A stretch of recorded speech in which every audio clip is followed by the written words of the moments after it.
সকালে ব্রেকফাস্টে কিংবা বিকেলে স্ন্যাক্সে বানিয়ে নিতে পারেন এভাবে হেলদি আর একটা টেস্টি রেসিপি।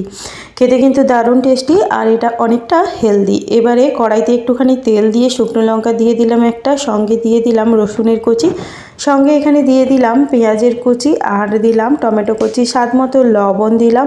এবার দিয়ে দিলাম গাজরটাকে ঘষে রেখেছিলাম যাতে তাড়াতাড়ি খুব নরম হয়ে যায় সেজন্যে। এবারে এখানে দিয়ে দিলাম সেদ্ধ করে রাখা আলু দুটো দিলাম এখানে।